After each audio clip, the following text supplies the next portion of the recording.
Hello everyone, in this video we are going to solve some word problems about triangles. Let's start with the first problem. In triangle SID, the measure of angle S is 20 degrees more than the measure of angle I. Side SD is extended to point C so that angle IDC measures 128 degrees.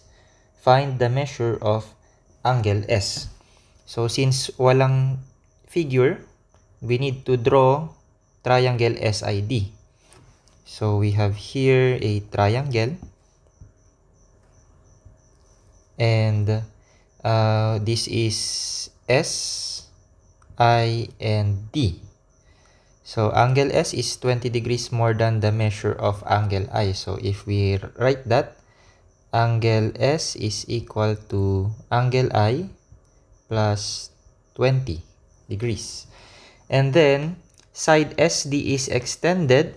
Okay, so we need to extend side SD to point C. So nandito si point C, so that angle IDC, so nasaan yung angle IDC? So this angle, okay, so that is 128 degrees.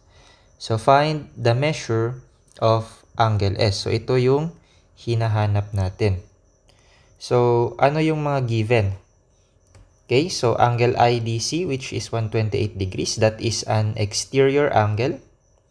Angle S and angle I are both interior angles. So, ano ba yung relationship ng tatlong yan? No?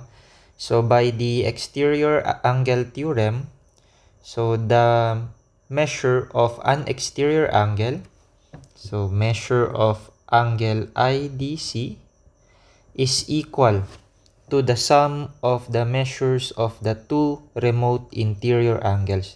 So, ang remote interior angles dito ay si angle S and si angle I. Okay, so this is our equation, and we will be using this equation in order to solve angle S. Okay, so let's plug in the given. Measure of angle IDC, that is 128. Measure of angle S, so we know that that is I plus 20. So sulat natin, angle I plus 20 plus measure of angle I. So angle I na lang ang itawag natin. So we need to solve this equation. 128 minus 20, so we have 108 degrees. And angle I plus angle I, so twice of angle I. Okay, so therefore we can say that angle I is equal to 108 divided by 2, so that is 54 degrees. But we want angle S, so angle S is I plus 20, so that is 54 plus 20, 74 degrees. So that is the measure of angle S. So if you want to check this, so measure of angle IDC is equal to angle S plus angle I. So that is 74 plus 54. And indeed, ang makukuha natin ay 128 degrees. So tama yung sagot natin. Next problem. In triangle PQR, measure of angle P is 2x plus 10 degrees. Angle Q is 3x minus 20. And angle R is 70 degrees. So we need to arrange the angles and the sides of the triangle from smallest to largest. So let's draw a figure which is not drawn to scale. So let's assume that this is the triangle PQR being described. Okay. And we have here angle P, angle Q, and angle R. So angle R is 70 degrees. So arrange the angles and sides from smallest to largest. So let's start with the arrangement of angles kasi mas madali siyang kunin, no? So what will be our equation?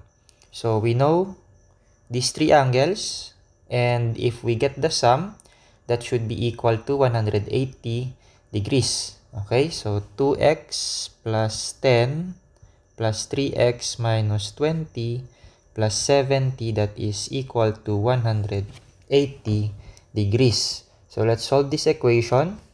2x plus 3x is 5x 10 minus 20, that is negative 10, plus 70, so you have positive 60. So equals 180, 5x is equal to 120. So x is equal to, ilan to? 120 divided by 5. So you get 24. So 24 si x. So what is angle P? Measure of angle P is twice of 24 plus 10. Okay? So 48 plus 10 is 58 degrees. Measure of angle Q is thrice of 24 minus 20. So 72 minus 20 is 52. And measure of angle R, so alam na natin yan, that is 70 degrees. So if you arrange the three angles in ascending order, ibig sabihin from smallest to largest, then you have, okay, so order, so mauuna muna si angle Q, and then followed by angle P, and the largest angle is angle R. Okay? For the sides naman, no?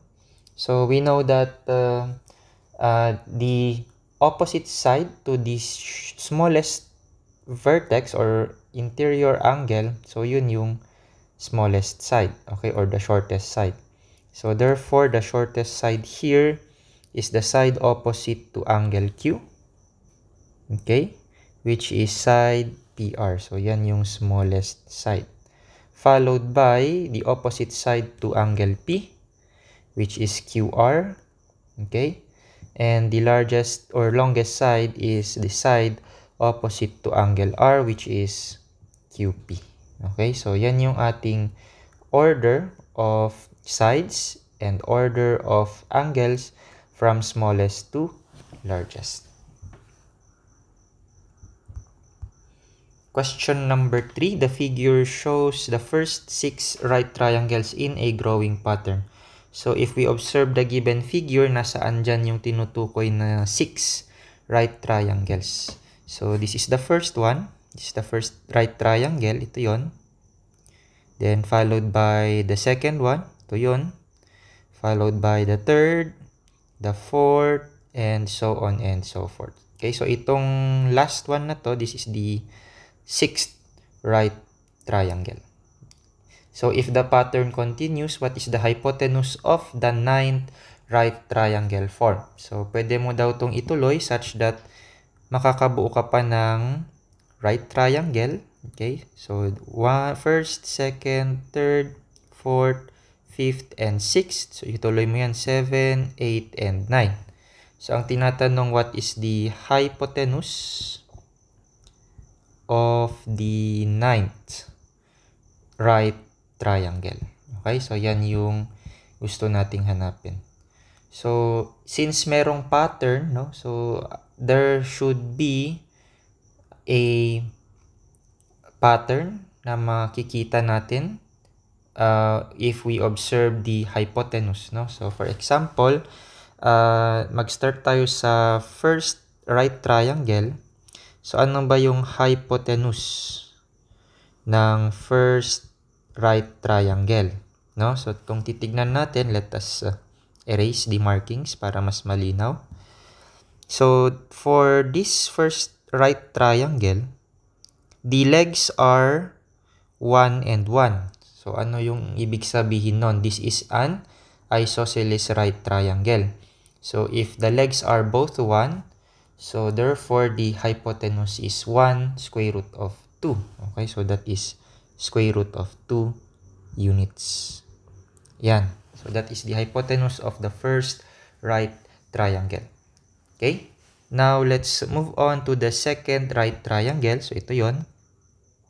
This time, yung isang leg ay 1 pa rin, pero yung longer leg niya ay yung hypotenuse ng first right triangle. So ibig sabihin, this is square root of 2.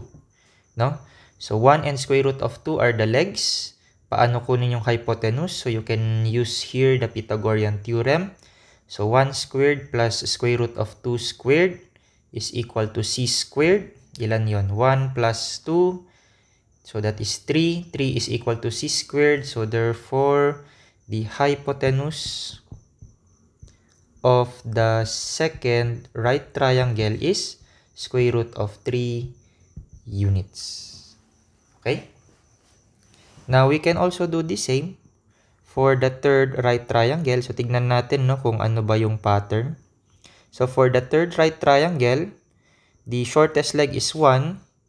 The longer leg is square root of 3. Now, we get the hypotenuse. So, again, Pythagorean theorem. 1 squared plus square root of 3 squared. So, that is 1 plus 3 is 4. So, that is square root of 4. No? So, hypotenuse of the third right triangle is square root of 4 units. So, ano yung nakikita nating pattern dito? So, the first right triangle's hypotenuse is square root of 2. The second, square root of 3. The third is square root of 4. So, we expect, no, by induction, so inductive reasoning, yung fourth ay magiging square root of 5. Yung sixth ay magiging square root of 6. Okay? Ay, sorry. So, fifth pala to, fifth. So, the fifth is square root of 6. The sixth triangle ay square root of 7. Ayan. Okay? Now, ano ngayon yung pang ninth? So, tuloy na lang natin to. So, 7 ay square root of 8. 8 ay square root of 9. And then, yung 9th triangle ay square root of 10 units. Okay? So, essentially, we can derive a general formula for this, no? So, the general formula, we can say that the hypotenuse of the nth right triangle is given by the formula, no? So, if we let this to be h sub n, so that is the square root of n plus 1. Okay, so ibig sabihin, the first hypotenuse, h of 1, is equal to square root of 1 plus 1, which is 2. Okay? So, yan. Nakita naman na natin. So, therefore, the hypotenuse of the ninth triangle is square root of 9 plus 1, which is square root of 10. So, we perform here inductive reasoning. Okay? Another problem, this is similar to what we gave you during the review session last Wednesday. So, we need to graph or plot the lines using the Cartesian plane which is given in your paper.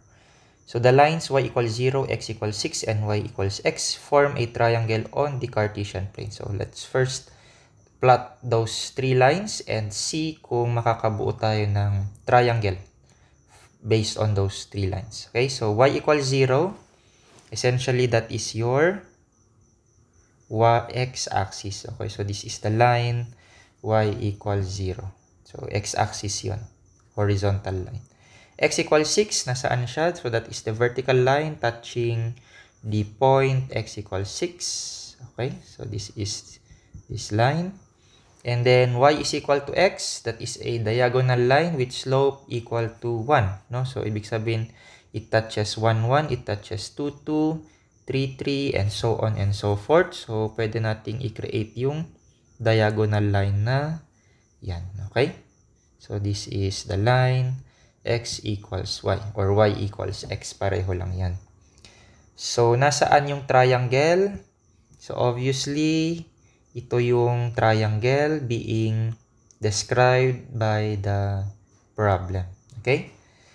First question, what type of special right triangle is formed? This is a right triangle because you have here two perpendicular lines. Ibig sabihin, this angle is 90 degrees. So, anong klaseng right triangle yan?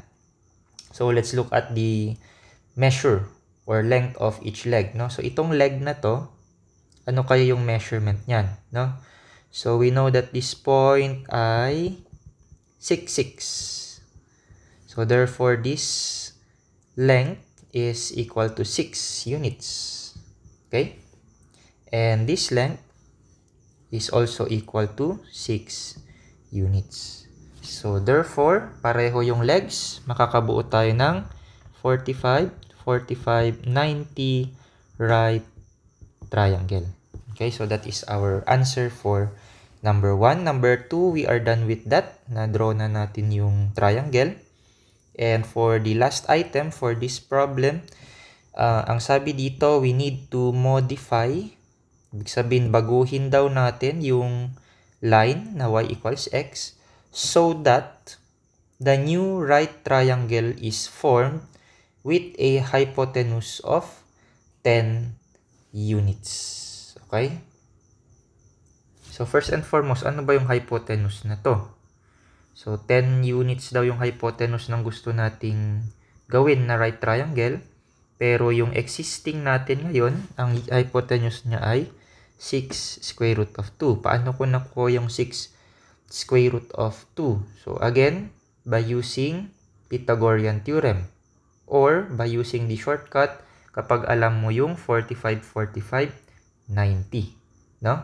So paano kaya ito gawing 10? Kasi yun yung sinasabi sa problem. No? So therefore, we need to change yung line na x equals y. Okay? So yan lang daw yung palitan natin na line, yung x equals y. Para yung hypotenuse natin ay maging 10. Okay? So itong side length na to, itong nasa baba, this is the base, hindi na natin pwedeng palitan. No? So ang pwede na lang magbago ay ito. Itong height na to. Okay? So essentially, ang gusto nating mangyari, so one leg is equal to 6 units. Other leg, di natin alam. This is unknown. And the hypotenuse is, ano yung required? 10 units. Okay? Oh, sige. So, using these three values, ano kaya itong missing na value na to? So that this forms a Pythagorean triple.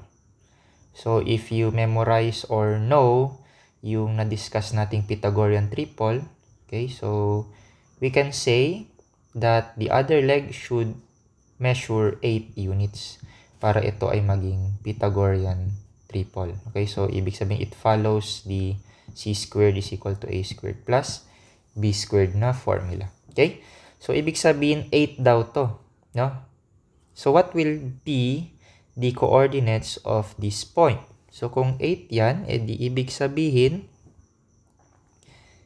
the point should be here, no? So yung point na yan ay 6, 8. Okay? So if we connect 6, 8 to the origin, yan. So yan na yung bagong line. So ang tinatanong, what is the equation ng line na ito? Okay? So equation ng line na yan. Okay? So if you recall your topic sa Math 2 or Math 3, so tinuruan kayo, no, kung paano maghanap ng equation of a line. So ano yung formula natin for the equation of the line, no? So we can write it in slope-intercept form. So y is equal to mx plus b, wherein yung m mo ay yung slope and b mo ay yung y-intercept. So ano ba yung y-intercept natin dito? So 0, 0. So ibig sabihin b is 0. So hanapin lang natin yung value ni m, which is the slope. So ano ba yung slope ng line na ito? So slope is rise over run. So, tingnan natin. Nag-rise tayo, tumaas tayo ng 8, and then run tayo ng 6. So 8 over 6 or 4 over 3. So yan yung ating slope. So we can say that this line is y is equal to 4/3 x. So yan yung bagong linya natin. Okay? So yan yung sagot for number 3. So please do not forget how to construct or how to create the equation of a line. Last problem for this review. Suppose P, Q, and R are positive integers that form a Pythagorean triple. So, ito na yung sinasabi natin kanina. So, Pythagorean triple, okay, it needs to follow yung ating Pythagorean theorem, okay? So, if P, Q, and R are positive integers, so let's say P is greater than Q, Q is greater than R, ibig sabihin si P yung hypotenuse, then P squared is equal to Q squared plus R squared. So, ito ay true, no? By Pythagorean theorem. Okay? Suppose, yung tatlong numbers na to ay tripled. Okay? So, ibig sabihin, yung P magiging 3P. Okay? Yung Q magiging 3Q. Yung R magiging 3R. So, meron tayong new set of 3 numbers. And tinatanong if these new values still form a Pythagorean triple. Okay, so do these 3 numbers follow yung ating Pythagorean theorem? So tignan natin, no? So since sabi natin kanina P is the largest number, so kapag nag-triple silang tatlo, ibig sabihin 3P is also the largest among these 3 numbers. Okay? So if this equation is true, so tignan natin, no, kung ma-derive natin itong true equation na to when we subject this to the Pythagorean theorem. Okay, so this is your C, ito yung A, ito yung B. Okay, so tignan natin. So C squared is equal to A squared plus B squared by Pythagorean theorem. C is 3P. Okay, A is 3Q. And B is 3R. So, let's simplify this na. 3P squared. So, 3P times 3P, that is 9P squared. Same with 3Q squared. So, that is 9Q squared. And this is 9R squared. And as you can see, merong silang common factor na 9. Hence, maka-cancel out lang yan. Okay? And if we cancel out those 9s na common, okay, so you end up with P squared is equal to Q squared plus R squared. And sabi natin kanina, that is true. Okay, so therefore, our answer here is yes, if the numbers P, Q, and R are tripled, the new values still form a Pythagorean triple.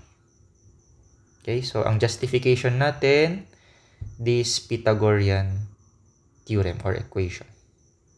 So that is all. I hope you have learned something in this review session. So good luck in your LT2.